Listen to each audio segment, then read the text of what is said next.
The sun sat low in the western sky, painting the wide land in a soft orange glow. The year was 1878. The wind moved gently through the canyons of Arizona territory, carrying the dry scent of dust and wild sage. Birds circled lazily above the tall cliffs. The Verde River wound its way through the valley like a silver ribbon, quiet and calm on the surface but strong beneath. It was the kind of place that felt far away from everything, far from towns, far from noise, far from other people. Daniel McGraw rode slowly along the river's edge. His horse, a chestnut gelding named Red, stepped carefully over the rocks and patches of sand. Daniel wore a wide-brimmed hat, a long shirt faded by the sun, and boots that showed the marks of many miles traveled. He was not a rich man. He was not famous or powerful. He was simply a wanderer, someone who carried his life in a single saddlebag and followed the land instead of a road. He had come west with the hope of finding something quiet and lasting. The towns he had passed through were crowded with noise. Bars filled with men talking too loud, dusty streets filled with wagons and strangers rushing somewhere. That was not the life he wanted. He liked the soft sound of river water more than the talk of strangers. He liked sleeping under the stars more than sleeping in a busy inn. For the last week, Daniel had made a small camp by the river, under a group of cottonwood trees.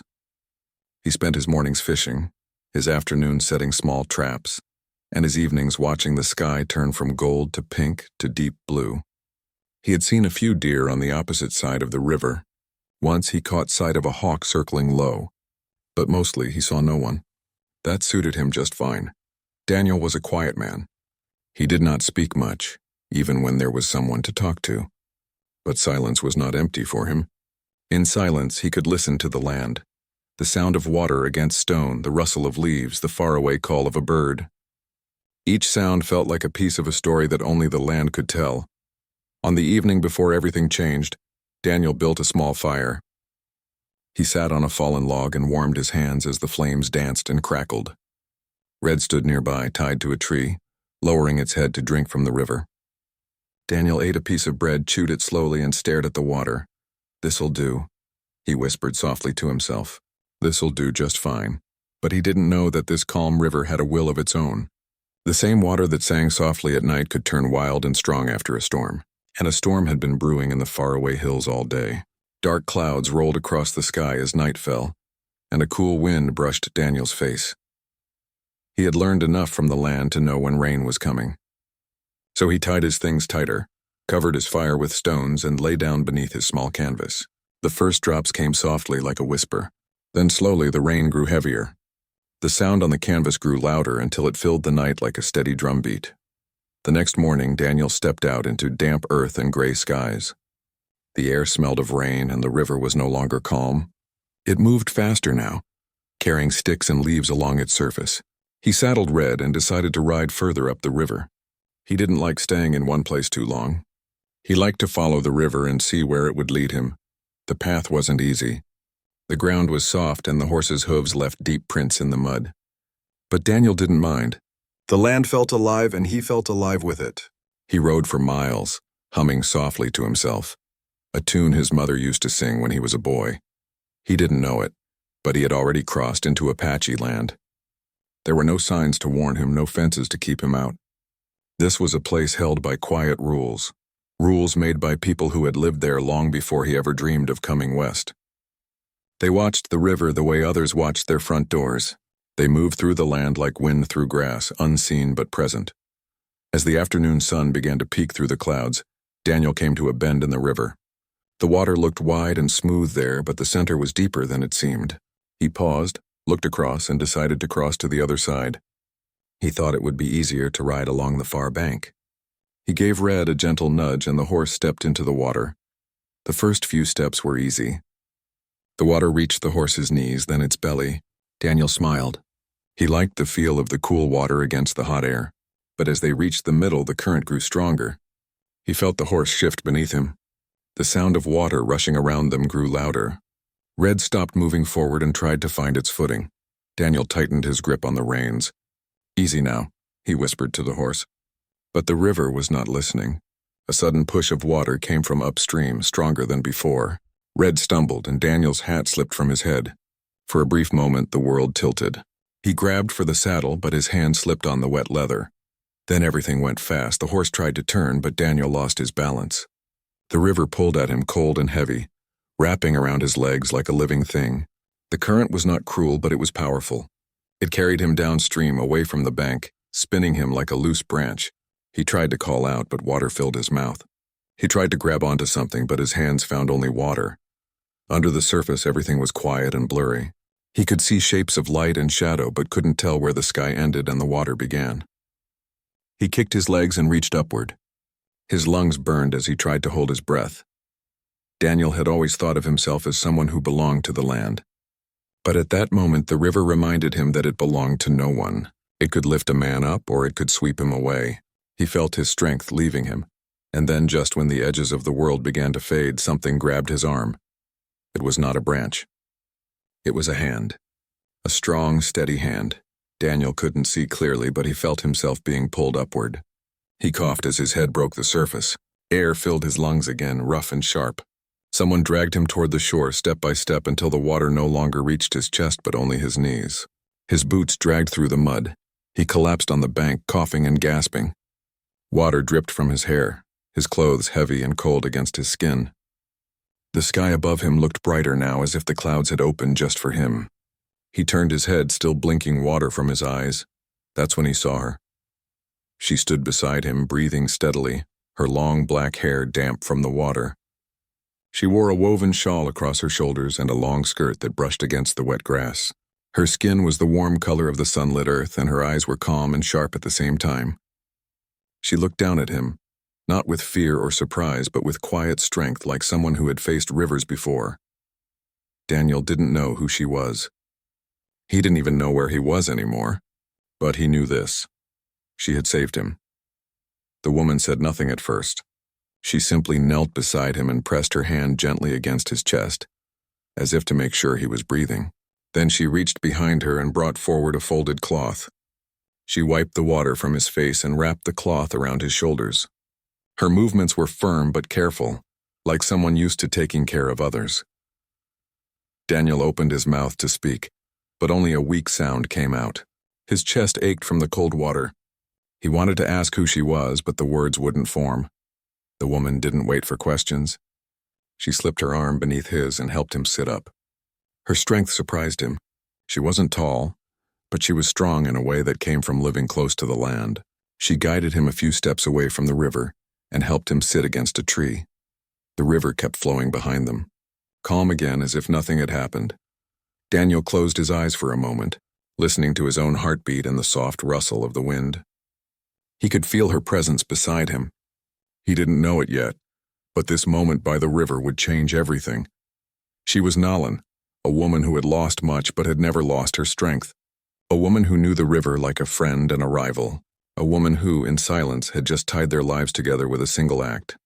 Daniel McGraw had come to this land to be alone. But from that day on, he would never be alone again. When Daniel opened his eyes again, the world was soft and blurry. The river was still close, but the sound of rushing water now felt far away. The sun had climbed higher, spreading its warm light through the trees. Birds called to each other from the branches above, and the wind moved slowly across the grass. For a moment, he didn't know where he was. All he could feel was the ache in his chest and the weight of his wet clothes. Then he saw her again. The woman who had pulled him out of the river stood only a few steps away. She was wringing out the ends of her shawl, her movements calm and sure. Her long black hair clung to her back in damp waves. The way she stood told Daniel something about her. She was not afraid, and she was used to this land. She belonged here in a way he did not. Daniel tried to sit up a little straighter against the tree. The woman turned when she heard the sound of him moving. Their eyes met for the first time.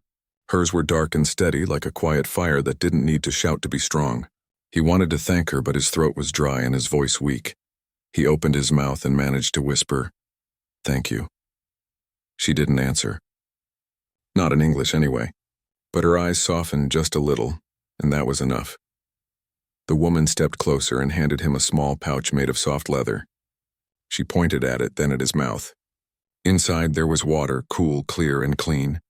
Daniel took a sip, and the coolness ran down his throat, making him sigh softly. It was the first thing that felt real since the river had pulled him away. He noticed the way she watched him. Not like a stranger who was curious, but like someone trying to decide something important. It wasn't unkind. It was careful. When she finally spoke, the words were quiet and in a language Daniel didn't know. Her voice carried a kind of music in it, soft but strong, like the sound of the wind through the canyon. He shook his head slowly to show he didn't understand. She tilted her head, studying him for a moment. Then she knelt beside him and touched his arm gently as if to check that he was all right. Daniel nodded. His hands were still shaking a little from the cold, but he felt his strength returning. She looked at him again, then at the river, and then at the sky, as if listening to something Daniel couldn't hear. Finally, she pointed upstream and then at herself. Then she pointed at him. Daniel didn't know much Apache, but he understood what she meant. She wanted him to follow her. At first, he wasn't sure if he could walk. His legs still felt weak and the ground seemed to tilt beneath him. But she slipped her arm around his shoulder, not roughly, but with a firm, guiding touch. He leaned on her a little as they moved slowly away from the river. Step by step, they crossed a field of tall grass, the sound of their footsteps soft against the earth. The sun rose higher as they walked. The sky turned from pale gold to a deep blue, dotted with a few drifting clouds. Daniel felt the warmth on his face and shoulders, drying his wet clothes little by little. The air smelled clean, carrying the scent of wet earth after the rain. After a while, they reached a small path between two low hills. The path looked well used but quiet. On either side, desert flowers bloomed in soft colors, pale yellow, light purple, white. The woman led the way, walking with a straight back and quick steps. Daniel followed, sometimes stumbling a little, but she didn't let go of him. She didn't speak much as they walked, but he noticed small things about her. The way she moved, light and sure-footed, as if she could walk these paths in the dark. The way her eyes scanned the land around them without fear. The way she kept a careful distance, not too close, not too far. Daniel realized something else too. She had saved him, but she had also made a decision when she did that. She was leading him somewhere, not to harm him, but because she believed he needed to be there. An hour later, they came upon a small clearing at the foot of a low ridge. There was a fire pit made of stones, a few wooden poles stacked carefully, and some woven baskets hanging from the branches of a nearby tree. It wasn't a big camp, but it felt well cared for. Everything was neat and quiet, as if every rock and basket had its place. The woman helped Daniel sit down on a smooth, flat stone. He sank onto it gratefully, breathing hard. She moved around the camp with quick, sure steps, setting wood in the fire pit. Soon a small fire began to glow and smoke curled gently into the air. She handed him a wool blanket. It was old but thick, with a simple pattern woven in red and brown. Daniel wrapped it around his shoulders, feeling the warmth return to his cold skin. He watched her as she worked. She boiled water in a small pot over the fire, then dropped in a few dried leaves from a pouch at her side. The scent that rose from the pot was warm and earthy, like crushed mint and wild herbs. When she handed him a cup, the steam curled around his face. The tea tasted bitter at first, then sweet. It warmed him from the inside out. Daniel found his voice again. "My name is Daniel," he said softly. He pointed to his chest. "Daniel." She looked at him for a moment, then pointed to herself. "Nalin," she said clearly. "Nalin," he repeated slowly. The name felt smooth on his tongue. She gave the smallest nod as if accepting the sound of it. They sat in quiet for a while. The fire popped softly. A breeze brushed against the leaves. Daniel thought of how close he had been to sinking under that river, of how easily his story could have ended there. But instead, here he was, wrapped in a warm blanket, drinking tea in a camp he didn't know, beside a woman he had never met. He looked at her hands as she stirred the fire with a stick. They were strong hands, used to working with the land. Her face was calm but not cold. There was a kind of quiet power around her that made him feel both safe and unsure at the same time. He didn't know what she planned to do with him. But for the first time in a long while, Daniel felt like he was exactly where he was supposed to be. As the day stretched on, Nalin moved around the camp, tending to small tasks. She gathered more wood, checked a line of drying herbs, and prepared something that smelled like stew in a small pot. Daniel sat near the fire, watching her, sometimes helping when she motioned for him to. He held a basket while she filled it. He handed her sticks when she needed more for the fire. It was a quiet language made of gestures and small smiles. Later in the afternoon, Nalin walked to a small stone shelf near the hill and knelt down. She touched the ground gently, whispering a few words Daniel didn't understand. Then she returned with a small bundle wrapped in deerskin. She opened it carefully beside the fire. Inside were more herbs, dried berries, and something that smelled faintly sweet, like flowers after rain. She mixed a few of the herbs with warm water and dipped a cloth into it. Then she motioned for Daniel to hold out his hands. She cleaned the scrapes on his knuckles where the river had dragged him along the rocks. Her touch was careful but firm enough to make him know she'd done this many times before. Daniel didn't look away. He watched the way her fingers moved, how they treated every scrape like it mattered. It made him feel something he hadn't felt in a long time, like he mattered too. When she was done, she sat down beside him on the other side of the fire. For a moment, neither of them spoke. The flames danced between them, throwing soft golden light on their faces. Daniel thought of all the towns he had passed through, of all the people he had met but never really known. Somehow, sitting in silence with Nalin felt more real than all of that. He didn't know that Nalin's people had seen him earlier that day. They had watched from the hills as he rode near the river. They had seen him fall. Nalin had chosen to act before anyone else. In her heart, she believed in something older than spoken words, that saving a life was never a small thing. As the sun began to set, the air turned cooler. The river was still near, its sound soft and steady now. Daniel lay down near the fire, the blanket wrapped tightly around him. Nalin sat a little distance away, her back against a tree, her eyes on the stars appearing one by one in the wide night sky. Daniel whispered to himself, "Thank you, Nalin." He didn't know if she heard, but she glanced at him briefly, then at the sky again. He fell asleep listening to the quiet sounds of the camp, the soft crackle of fire, the whisper of wind, and the steady heartbeat of the river. He didn't know what tomorrow would bring, but for the first time in many years he felt safe. Somewhere in the darkness, Nalin closed her eyes too. In her heart, she knew this man's arrival would change many things. She had chosen to save him, and in doing so, their stories had quietly joined together, like two branches meeting in the same river. Daniel woke to the soft glow of early morning. The first light of the sun stretched slowly over the ridge, painting the world in soft gold.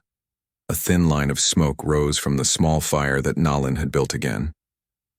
The air was cool and smelled of fresh grass, wet earth, and a faint sweetness that came from wildflowers near the clearing. For a moment, Daniel forgot where he was.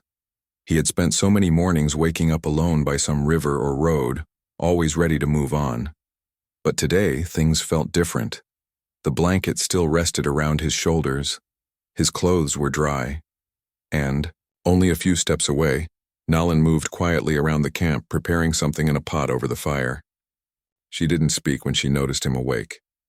She simply gave a small nod as if to say good morning in her own way.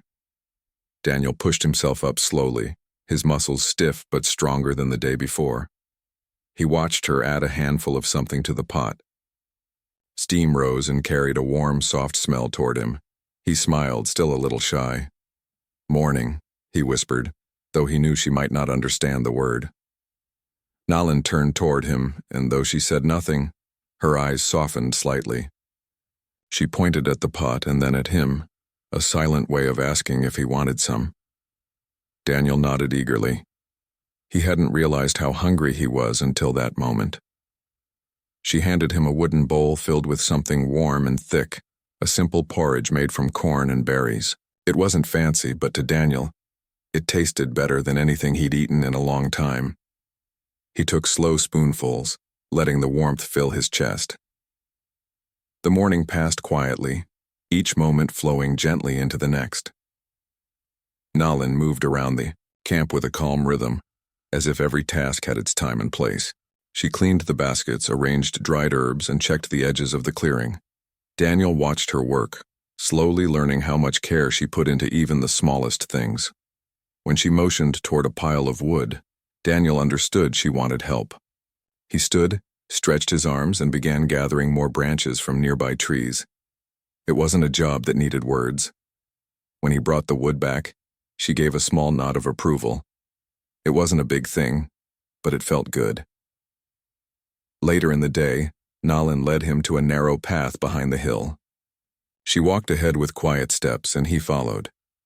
The path opened to a small stream that joined the river farther down. Birds fluttered through the trees, and the water sparkled in the sunlight. It was peaceful, almost dreamlike. She knelt by the stream and filled a woven basket with water. Daniel crouched beside her, curious. She pointed at some smooth stones near the edge and then at her hands. He understood she wanted to clean the basket. Together they rinsed the basket in the cool water, working side by side. Though they didn't share a language, there was something easy in the way their movements began to match. Nalin glanced at him once, and for the first time, a tiny smile touched the corners of her lips. It wasn't wide or loud, but it was enough to make Daniel's chest feel warm. They returned to camp as the sun rose higher. Daniel felt lighter than he had in months. He wasn't just passing through the land anymore. He was part of a quiet rhythm, like a stone finding its place in the river. That afternoon, Nalin went to a small patch of green plants growing near the ridge. Daniel followed at a distance, not wanting to intrude. She knelt down and began picking leaves carefully, placing them into a small bag. When she saw him watching, she picked one leaf, held it out to him, and said something softly in her language. Daniel repeated the word, a little clumsy, but trying. She laughed softly, not in a mocking way, but like the sound of wind moving through leaves. Then she took another leaf, crushed it between her fingers, and let him smell it. The scent was sharp but fresh, almost like mint. She placed the crushed leaves in the bag and tied it shut. Daniel didn't know exactly what the herbs were for, but he could tell they were important. Nalin worked with the plants the way a careful hand works with something precious. The sun dipped lower in the sky and the land grew golden again. Daniel and Nalin sat near the fire. She was mending a basket, her hands moving quickly with practiced skill. Daniel was carving a small piece of wood he had found earlier, just to keep his hands busy. For a while, they didn't need words. The sound of the fire and the river was enough, but inside Daniel's heart, something new was stirring. For years he had moved from place to place, never staying long. People didn't hold on to him, and he didn't hold on to them. It was easier that way. But now, here, in this quiet camp with this quiet woman, he felt a pull. Something deep inside whispered that maybe this was not just a stop along the road. Maybe this was a place to stay. He didn't know how to say any of this to her. She didn't speak his language, and he didn't speak hers. But he felt it. The way one feels the warmth of the sun without needing to explain it. As night began to settle, Nalin looked toward the ridge. Her eyes grew more serious, thoughtful. Daniel followed her gaze but saw nothing unusual. Still, she seemed to be listening carefully. Then she turned to him and gestured gently, her hand toward the ground, then toward him, a silent way of saying, "Stay here." She walked up the ridge alone, quiet as a shadow. Daniel sat by the fire, waiting. The stars began to come out one by one, bright and clear. He leaned back against the log and stared at the sky, feeling the cool night air on his face. When Nalin returned, she carried something in her hands, a long piece of cloth with bright colors woven into it. She laid it near the fire and sat down again. For a long moment she didn't speak or gesture. She just stared at the flames, her expression unreadable. Daniel watched her quietly, sensing there was more to this night than he understood. Finally, Nalin spoke a few words in her language, soft and low. She placed the cloth gently on the ground between them. Daniel didn't know the meaning of her words, but he heard the weight in them. It felt like a piece of her story.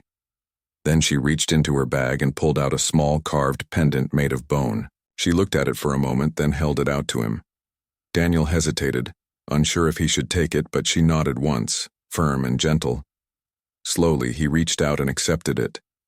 The pendant felt smooth and cool in his palm. It was shaped like a river stone, with a small symbol carved into it. He didn't know its meaning, but he knew it was important. She would not give it lightly. Nalin didn't explain. She simply looked at him with those calm, steady eyes. In that silence, Daniel understood something he couldn't put into words. She had claimed responsibility for him. In her way, she had chosen to keep him near. Daniel sat there, holding the pendant, feeling the fire's warmth against his face and the cool night air on his back. He thought of the day he had been swept away by the river, how close he had come to losing everything, and how this woman, without a single word, had pulled him into a new story. He whispered her name softly, almost like a secret. Nalin. Her eyes flicked toward him. She didn't smile, but she didn't look away either. The night wrapped around them like a soft blanket. The stars glittered like they had been scattered carefully across the dark sky. The river whispered in the distance, calm and steady. Daniel didn't know what tomorrow would bring. He didn't know what her people would think of him, or if they would even accept him. But at that moment, none of that mattered. He was no longer a man passing through the world alone. He was someone sitting beside a woman who had saved him, who had given him warmth, food, and a piece of her world. The fire burned low. Nalin rested with her back against a tree, her eyes half closed. Daniel lay on the ground, wrapped in the blanket she had given him. He held the pendant in his hand, tracing the carved lines with his thumb. As he drifted toward sleep, he felt something he had not felt in a very long time: belonging. Somewhere beyond the ridge, the land was wide and silent. But here, beside the fire, two lives had quietly begun to weave together. Not through words, not through grand promises, but through small, steady acts of kindness. Daniel closed his eyes with a soft breath. The river had taken him once. Nalin had pulled him out. And now the land itself seemed to be holding him gently, as if whispering that he was no longer alone. The morning light arrived softly again, spilling over the ridges and into the clearing where Daniel and Nalin slept. The fire had burned low through the night, leaving only a few glowing embers, and the river murmured quietly nearby, as if telling secrets to the land. Daniel awoke with a feeling he hadn't felt before, a calm anticipation, like the world was holding its breath for something important. He stretched carefully, mindful of the aches from yesterday's walk and the river's pull. The pendant Nalin had given him the night before rested in his hand. It felt warm now, like it had absorbed the quiet strength of the camp and the woman who had given it to him. He looked at the spot where Nalin was already moving about, preparing the morning fire. Her presence was steady, unshakable. Even the way she tied the bundles of herbs to hang from a nearby branch spoke of a gentle order that kept the camp alive and safe. Daniel stood, brushing the dirt from his clothes, and offered to help. Nalin glanced at him, then nodded slightly, a silent permission. He gathered small branches and laid them carefully in the pit, mimicking her movements. She didn't speak, but her eyes showed approval. That small acknowledgement, quiet as it was, made him smile. After breakfast, Nalin led him again toward the ridge behind the camp. The sun was higher now, and the landscape stretched wide and open in every direction. Canyons, ridges, and distant hills painted the horizon in muted browns and golds, and the river glimmered like a ribbon of silver in the sunlight. Daniel noticed how Nalin moved through the world with confidence, scanning the land as she walked, her eyes attentive to every detail. As they walked, Nalin motioned toward certain plants, showing him which ones were useful for food or medicine. She handed him small pieces to touch, smell, and inspect. Each gesture was a lesson, and Daniel tried to follow her carefully. Though the words were missing, the communication between them grew clearer. Small actions and gestures began to build a language of their own, a language of trust and understanding. When they reached a small plateau, Nalin paused. She looked over the river below and then back at him. For the first time since they had met, Daniel felt her curiosity directed entirely at him. She spoke softly in the language he couldn't understand, then pointed at the river. Daniel followed her gesture, trying to imagine what she meant. Perhaps she was asking him to see the world as she did, careful, attentive, aware of every current and stone. He nodded slowly, and she smiled just a little. That small smile seemed to carry more weight than any words could. It told him that she trusted him, that she believed he could follow her through the land safely. And he felt a surge of pride and gratitude, as though her trust was a gift he needed to honor. The rest of the morning passed in quiet exploration. Nolan showed him how to find the best berries, how to judge which roots were safe to eat, and how to follow the tiny signs of animals in the sand. Daniel tried to absorb every detail, knowing he had much to learn. But even as he focused on the practical lessons, he couldn't help noticing the deeper lessons in her actions, the patience, the care, and the quiet wisdom that came from living closely with the land. As the sun climbed toward midday, they returned to the camp. Daniel helped carry the baskets of herbs and berries, and Nolan led him to a small area behind the wickiup, where she began preparing a simple lunch. She crushed some herbs, added water, and stirred carefully. The aroma filled the clearing, warm and inviting. Daniel helped where he could, pouring water, holding baskets, and arranging small items with care. The rhythm of working together created a connection deeper than words. After lunch, Nolan rested beside the fire, while Daniel wandered to the edge of the clearing, watching the river flow. The water was calm now, glinting in the sunlight, but he remembered how strong it had been the day before. He realized how close he had come to losing everything, and how much this woman had changed the course of his life. He looked back at Nolan, who was arranging the bundles of herbs again, and felt a quiet admiration. She had saved him, cared for him, and shown him patience without ever asking for anything in return. For the first time, he realized that her presence was not just about protection. It was about guidance, about offering him a chance to be more than a wanderer, more than someone who drifted through life without roots. As afternoon turned to evening, a gentle breeze moved through the camp. The sound of the river grew softer, almost like a lullaby. Nolan stood and motioned for Daniel to follow. They walked together to the riverbank, where the water widened and reflected the sky above. She gestured for him to kneel and pointed at a small flat stone near the edge. Daniel understood that she wanted him to observe something carefully. He watched as she moved her hands over the water, adjusting small sticks and stones in a careful pattern. She showed him how the flow of the river changed depending on the position of the rocks, and how the water's movement could be predicted by observing it closely. Daniel followed her instructions, placing a small stone exactly where she indicated. When he did it right, she nodded, her eyes shining with quiet approval. For a long while, they worked side by side. Daniel felt a sense of accomplishment he had rarely known. He realized that learning from Nolan was more than just practical skills. It was learning to see the world differently, to notice details, and to respect the quiet strength of nature. As the sun began to set, Nolan led him back to the clearing. The sky turned orange and pink, reflected softly in the river. She set up the fire, and Daniel gathered kindling. Together they prepared a simple meal and then sat near the fire, watching the stars appear one by one. For the first time, Daniel tried to speak more about himself.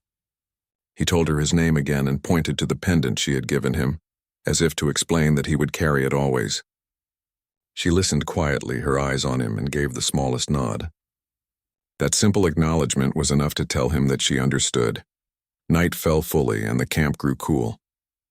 Nolan moved to rest near a tree, her eyes on the stars, while Daniel wrapped himself in the blanket she had provided. He held the pendant in his hand, feeling its smooth surface and the weight of its meaning, the river's soft murmur, the gentle crackle of the fire, and the quiet presence of Nolan created a feeling of peace he had never known. In the stillness of the night, Daniel reflected on the days that had passed. Each moment, from the river to the herbs to the fire, had taught him something. He had been a wanderer, passing through life without attachment, but now he understood that life could be shared, that trust could be offered and returned, and that even the smallest acts of care could create bonds stronger than any words. He realized that the river, which had once threatened to sweep him away, had instead led him to Nolan.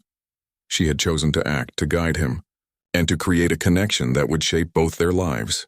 And he knew, deep in his heart, that he would never forget her or the lessons of the land she had shared. As he drifted into sleep beside the fire, Daniel felt a quiet certainty that this bond, forged by trust and care, would carry him through the days to come. The stars shone above, the river whispered softly, and in the stillness of the night, two lives had begun to grow together, stronger with each passing moment. The morning sun broke gently over the ridge, spilling warm light across the camp. Daniel woke slowly, feeling the cool breeze brush against his face. The river whispered nearby, soft and steady, as if nothing had changed since the day he had first stumbled into this world. Yet everything had changed. He no longer felt like the wandering man who had arrived alone and uncertain. Something in him had shifted. Something that tied him to the land and, more importantly, to Nalin. Nalin was already moving about the camp, tending to the fire and checking the bundles of herbs and berries.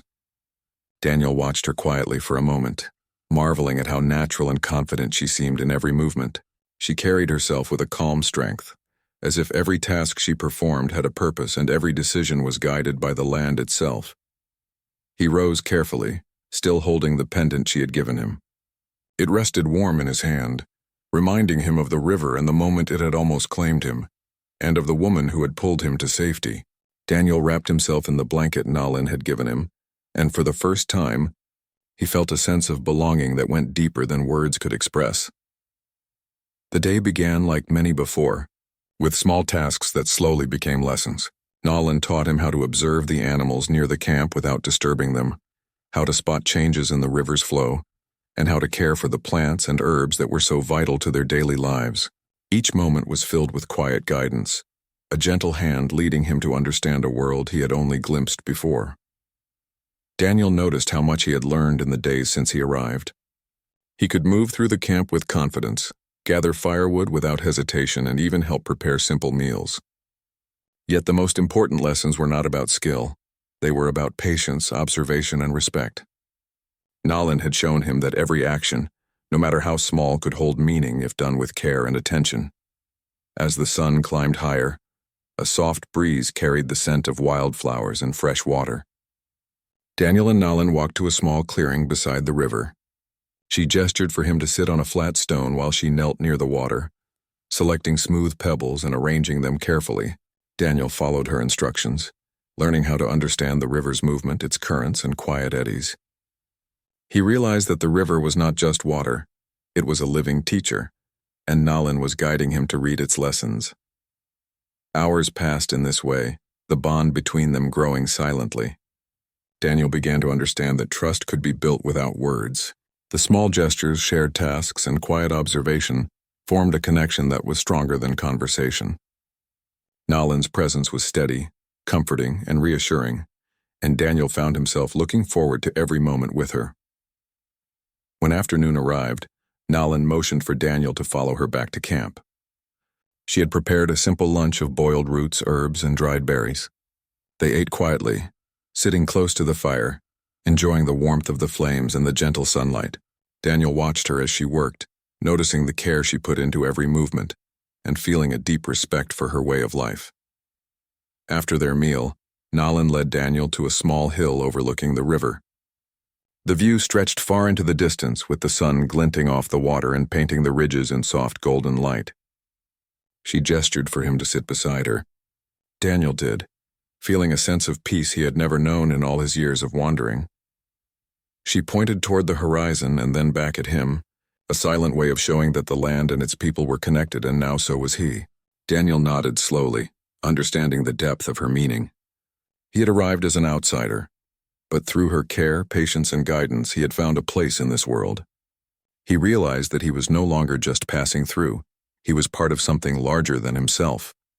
As the sun dipped lower, painting the sky in shades of pink and orange, Nalin gathered her things and returned to the camp. Daniel followed, carrying some of the small baskets she had asked him to hold. The quiet companionship between them felt natural, a rhythm that required no words. Night fell and the camp grew cool. Nalin built a small fire and Daniel sat nearby, holding the pendant in his hand.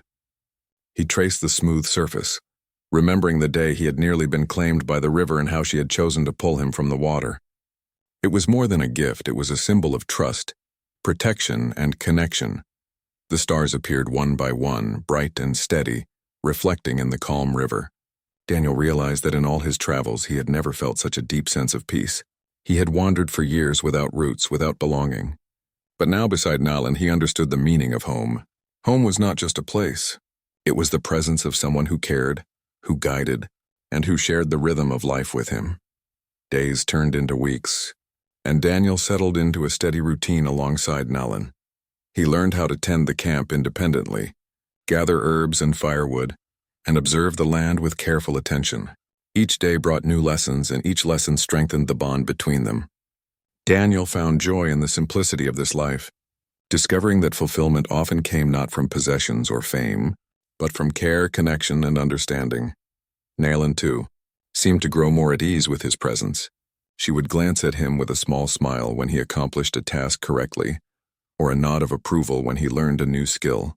These quiet acknowledgments meant more to Daniel than words ever could. He understood that her approval was not given lightly. It was earned through patience, observation, and respect for the land and its ways. One evening, as the sun set in brilliant hues of red and gold, Nayland and Daniel walked together along the riverbank. The water reflected the colors of the sky, flowing gently and steadily. Daniel thought of the day he had been pulled from the river, of the fear he had felt, and of the calm strength Nayland had shown in guiding him to safety. It was a memory that no longer brought fear, only gratitude and deep respect. They paused on a flat stone by the river. Daniel handed Nayland a small bundle of herbs he had gathered earlier. She accepted it with a soft smile, nodding her thanks. He realized that their relationship had grown into something profound, built on trust, care, and shared experience. Words were no longer necessary. Their actions spoke for them. As night fell, Daniel and Nayland returned to the camp. They sat together by the fire, the pendant resting between them. Daniel held it in his hand, tracing the carved lines, and felt the weight of its meaning. It symbolized the bond between them, forged through courage, kindness, and the quiet strength of the land. Daniel realized that he had come to this place seeking solitude, but he had found connection. He had arrived as a stranger, but he would leave as part of something larger, a community, a rhythm of life, and a shared journey with someone who had saved him and given him a place to belong. He looked at Nayland, who rested against a tree, her eyes reflecting the flickering flames. For a long while he simply watched her, feeling gratitude, admiration, and a quiet sense of joy. He knew that this bond, built on trust and care, would carry them both through the days to come. The river whispered softly in the distance, the fire crackled gently, and the stars sparkled above. In the stillness of the night, Daniel understood the depth of what had happened. The river had almost taken him, but Nayland had chosen to save him. In doing so, she had changed his life forever. From that night on, Daniel no longer wandered alone. He had a place to stay, a purpose, and a companion who shared his days and taught him the beauty of patience, observation, and trust. Together, they moved through the land with care and attention, living each day in harmony with the river, the hills, and the quiet rhythms of life. Daniel knew that he would never forget the river, the fear or the moment it seemed his story would end. But more importantly, he would never forget Nayland, the woman who had saved him, guided him, and given him a home in the wild, beautiful land. And so their days continued, filled with the gentle routines of life and the quiet joy of shared companionship. The river flowed steadily, the land breathed softly, and Daniel and Nayland faced each new day together, their lives intertwined, guided by care, respect, and a bond that words could only begin to describe.